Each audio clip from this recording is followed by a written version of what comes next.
ఏ బాటైనా పర్వాలేదంట, సమయంతో సాగటమే మన సింపుల్ సిద్ధాంతం.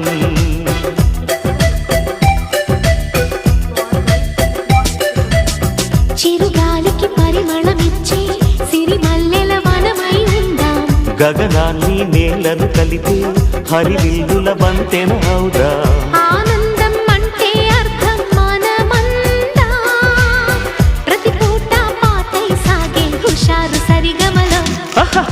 ఎన్నో ఎన్నో రాగాలుండే సంగీతం కాదా, చల్లకి నవ్వుల కేరింత. ఎప్పుడు వేసుకోవాలి మా పెట్టుకో, ఊర్లో వేసుకుంటారు. ఏ మంచిది కాళ్ళు నేను ఎట్లా మంచి కూర్చో. అది సౌండ్ మొత్తం వస్తుంది. భరత్ ఏమంటావు?